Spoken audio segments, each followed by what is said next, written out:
لله نحمده ونستعينه ونستهديه ونستغفره ونعوذ بالله من شرور أنفسنا وسيئات أعمالنا من يهده الله فلا مضل له ومن يضلله فلا هادي له أشهد أن لا إله إلا الله وحده لا شريك له وأشهد أن محمدا عبده ورسوله اللهم صل وسلم وبارك على نبينا ورسولنا محمد وعلى آله وأصحابه أجمعين أما بعد.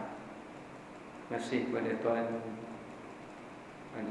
Setiausaha, Tuan Pengacara, Tuan Pengerusi, dan juga tidak dilupakan pada hadirin muslimin sidang Jumaat yang dirahmati dan dikasihi oleh Allah Subhanahu wa taala sekalian. Alhamdulillah, kita rafakkan syukur kepada Allah Ta'ala dengan sebanyak-banyak pujian dan syukur kerana pada Jumaat kali ini, bagi kali yang kedua dalam bulan Ramadan, kita masih lagi diberikan peluang untuk dapat kita menunaikan salat pada Jumaat dan kita dapat berkumpul pada hari Jumaat yang barakah ini. Dan insya-Allah sebelum kita sama-sama mendengarkan khutbah dan menunaikan salat pada Jumaat, sedikit perkongsian dalam ruangan masa ini sebelum menjelang waktu salat fardu zuhur. Tuan-tuan yang dirahmati oleh Allah Subhanahu wa taala, kita semua maklumi bahawasanya bulan Ramadan adalah merupakan salah satu daripada bulan yang dikenali ia sebagai bulan Al-Quran. Selain daripada Ramadan itu dikenali sebagai bulan puasa kerana difardukan puasa di dalam bulan ini, tetapi bulan ini juga dikenali di sisi para salafus salih sebagai bulan Al-Quran. Selaras dengan firman Allah Ta'ala di dalam surah Al-Baqarah, yang mana Allah Ta'ala berfirman, شهر رمضان الذي أنزل فيه القرآن إلى آخر الآية. Sesungguhnya bulan Ramadan ini adalah merupakan bulan turunnya pada manusia itu akan Al-Quran. Sebab itu tuan-tuan, saya nak mengajak dalam ruangan yang ada ini untuk sama-sama kita mengoreksi dan kita merenungkan bagaimana perbandingan bacaan Quran kita dengan para salafus salih yang terdahulu dengan Al-Quran. Yang pertama, kalau kita lihat daripada apa yang dikhabarkan melalui para ulama sejarawan dan para ulama tarikh dan muarrikhin, menyebutkan bahawasanya antara salah satu sunnah Nabi sallallahu alaihi wasallam dalam bulan Ramadan ini adalah baginda mengkhatamkan Al-Quran. Ini berdasarkan hadis Bukhari dan Muslim yang mengkhabarkan kepada kita bahawasanya kana Rasulullah sallallahu alaihi wasallam yatadarasa ma'a Jibril. Sesungguhnya Nabi itu bertadarus membaca Al-Quran bersama dengan Jibril. Dan baginda pada setiap tahun Jibril akan turun dan bertadarus Quran dengan Nabi, melainkan pada tahun kewafatan Nabi sallallahu alaihi wasallam disebutkan dalam riwayat baginda telah mengkhatamkan Quran bersama dengan Jibril 2 kali. Biasanya setiap Ramadan bersama dengan Jibril 1 kali, tetapi untuk tahun akhir kewafatan Nabi, Nabi telah khatamkan Quran 2 kali. Tuan-tuan dirahmati oleh Allah, pertama sekali kalau kita lihat bagaimana untuk kita nak mencapai supaya kita dapat khatam Quran dalam Ramadan, kita kena melihat beberapa perkara yang penting supaya kita dapat menjadikan Quran di dalam bulan ini sebagai satu manfaat yang besar untuk kita mendapatkan ganjaran yang lebih besar daripada apa yang Allah janjikan daripada kurniaan yang lain. Pertamanya, kata Sayyidina Uthman ibn Affan radhiyallahu anhu, Sayyidina Uthman mengulas tentang kata beliau, beliau menyebutkan sesiapa yang merasakan dirinya itu jemu di kala mana ia membaca Quran, maka ketahuilah sesungguhnya ia tidak mendapat apa-apa daripada Al-Quran itu. Maknanya Sayyidina Uthman memberitahu kepada kita antara ciri-ciri sifat orang yang hidupnya dengan Quran, kalau dia membaca ayat-ayat Allah, dia sentiasa ingin terus membacanya daripada satu ayat sehingga kepada ayat yang seterusnya, sehingga dia tidak tahu di mana tempat yang boleh dia berhenti ayat padanya. Ini akhlak yang ditunjukkan contoh oleh Sayyidina Uthman. Sebab itu kata Imam Nawawi dalam kitab Tibyannya, menukilkan Sayyidina Uthman ibn Affan radhiyallahu an telah mengkhatamkan Quran melalui riwayat isterinya Ummu Kalthum pada setiap siang sekali khatam dan pada malamnya sekali khatam. Maknanya dalam tempoh satu hari beliau mengkhatamkan sebanyak 2 kali. Maknanya dalam sepanjang Ramadan beliau mengkhatamkan sebanyak 60 kali khatam. Hal yang sama dinukilkan oleh anak murid kepada Imam Syafi'i, iaitu Rabi' ibn Sulaiman Al-Maradi, menyebutkan bahawasanya, kata beliau, bahawasanya Imam Syafi'i juga mengkhatamkan dalam sebulan Ramadan dengan situna khatmatan, sebanyak 60 kali khatam. Riwayat yang dinukilkan daripada Qatadah, seorang tabi'i, juga dinukilkan daripada Al-Imam Al-Bukhari, pengarang kitab Sahihul Bukhari, mengkhatamkan Quran setiap 3 hari. Fi kulli thalathata ayyamin khatmah. Bagi setiap kali 3 hari akan khatam 1 kali. Maknanya sehari 10 juzuk dibacanya. Sebahagian para salaf mengkhatamkan Quran fi kulli Jum'ah. Pada setiap Jumaat dia khatam. Jumaat minggu depan dia khatam. Jumaat yang seterusnya, sehinggalah akhirnya Ramadan. Tuan-tuan dirahmati oleh Allah, dalam sebuah hadis yang diriwayatkan oleh Al-Bazzar dan juga dinukilkan oleh Ibnu Majah, baginda pernah berpesan kepada Abdullah bin Mas'ud, Iqra' al-Quran fi kulli syahr. Bacalah kamu akan Quran pada setiap bulan. Jadi ulama istinbatkan dalam riwayat ini bahawasanya tidak sewajarnya bagi seseorang Muslim ataupun mukmin untuk dia tidak membaca atau menyentuh Quran lebih daripada 1 bulan.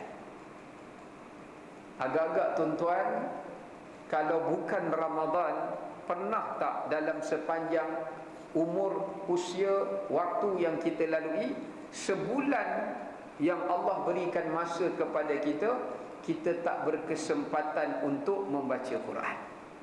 Kalau ada, ini adalah satu benda yang amat malang. Kerana para ulama mengatakan tidak selayaknya bagi seseorang dalam tempoh 30 hari berlalu baginya, tidak ada satu pun ia mencari ruang dan peluang untuk dia membaca kalam Allah. Tuan-tuan, kalau nak baca Quran, jangan tunggu kita ada waktu lapang, tapi kita mesti melapangkan waktu kita untuk membaca Quran. Bukan kita tunggu waktu kita lapang untuk membaca. Kerana para salafus salih, mereka menjadikan membaca Quran ini bukan sekadar satu kewajipan ke atas mereka, tetapi menjadi satu hobi mereka di dalam amalan seharian mereka. Sebab tu kalau kita lihat di sana adanya perkara yang Nabi berikan bimbingan. Dalam satu hadis dalam riwayat Imam Ahmad dalam musnadnya, baginda menyatakan pada kita, sehingga ulama keluarkan hukum daripada ayat hadis itu, tidak selayaknya kita kalau dalam satu hari paling minima atau minimalnya untuk kita baca Quran sekurang-kurangnya 10 ayat. Ini paling koman lah. Orang kata paling malas lah, bahasa mudah dia kan. Kerana Nabi sebut man qara'a bi 10 ayatin min ayatillah lam yuktab minal ghafilin. siapa yang dalam tempoh satu hari dia membaca 10 ayat daripada ayat Al-Quran, maka Allah akan perintahkan para malaikat supaya tidak menuliskan dia pada hari itu termasuk orang yang lalai. Maknanya tuan-tuan, kalau dalam satu hari kita tak sempat baca Quran, malaikat akan tulis dia ni dalam senarai orang-orang yang lalai. Siapakah orang yang lalai itu? Iaitu orang yang ghaflah, orang yang lalai, yakni orang yang dilekakan ia daripada peringatan, daripada kebaikan dan daripada benda-benda yang memberikan pengajaran kepada dia. Jadi kita tak nak termasuk di kalangan orang-orang yang dilalaikan oleh Allah Subhanahu wa ta'ala. Kalau tuan-tuan kenal seorang sahabat Nabi yang digelarkan sebagai antara qurra, iaitu pakar pembaca Quran di zaman Nabi, iaitu Ubay bin Ka'ab radhiyallahu anhu.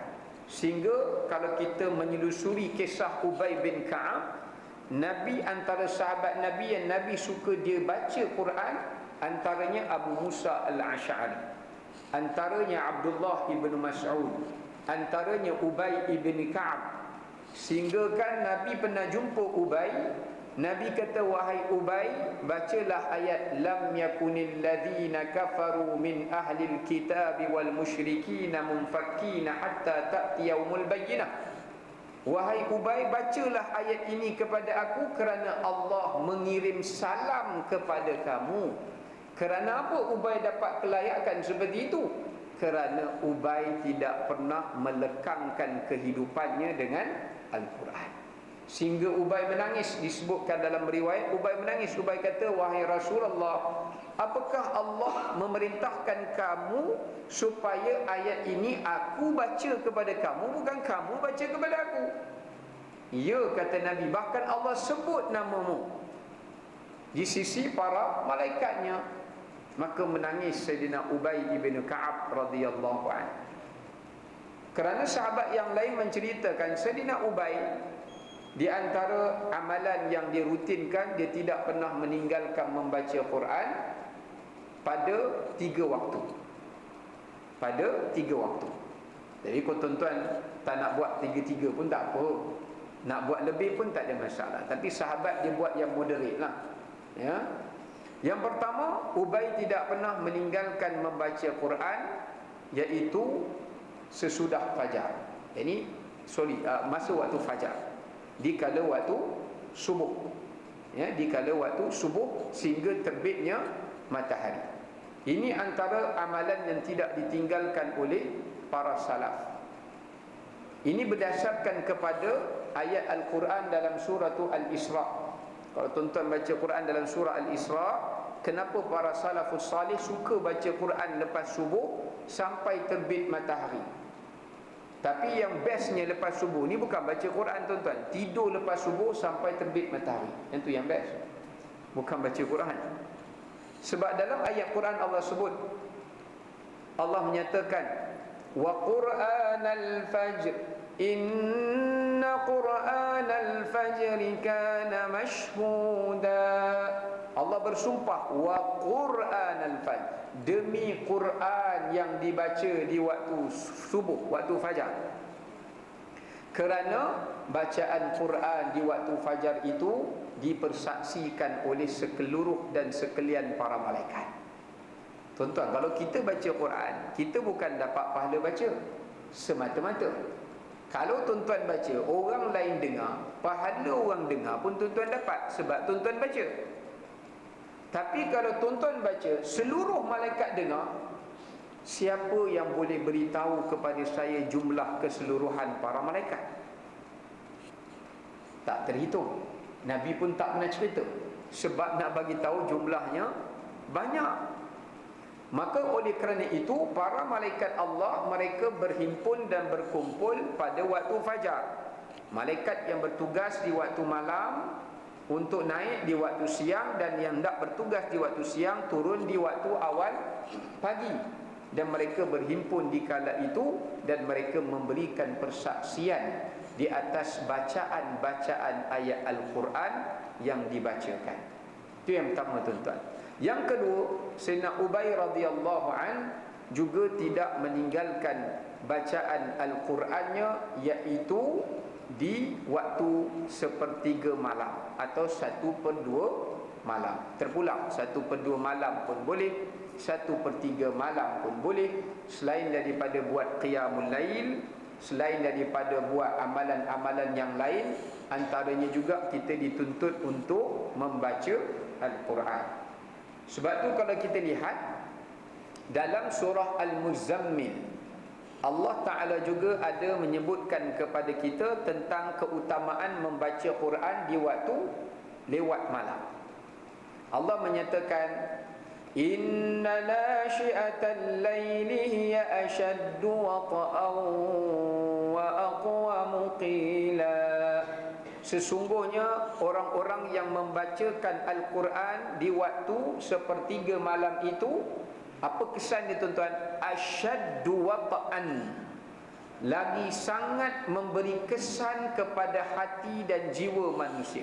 Wa aqwamu qila, dan ia adalah perkataan yang lebih memberikan kepada kamu kelurusan, maknanya memberikan pengajaran. Sebab tu kalau kita bangun tengah malam, tak semesti yang sebaiknya tengah malam lah. Kalau tuan-tuan nak baca lepas isyak pun tak ada masalah. Sebab tu ulama' bincang, baca Quran antara waktu malam dengan waktu siang, mana lebih afdal? Yang lebih afdal baca Quran di waktu malam berbanding waktu siang. Tapi bukan bererti tak payah baca waktu siang. Jangan salah faham.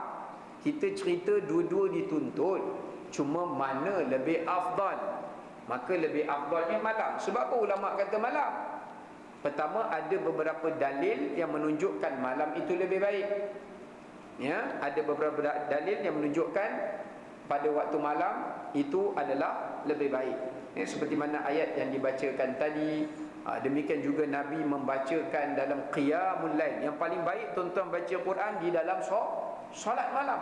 Sebab tu Nabi solat malam, walaupun Nabi solat tahajud 8 rakaat atau 10 rakaat, tetapi Nabi baca dengan bacaan yang sangat panjang, kerana nak tunjukkan baca di waktu malam itu adalah lebih, ulama kata lebih afdal. Sebab apa? Sebab kata Imam Nawawi, dia lebih ikhlas.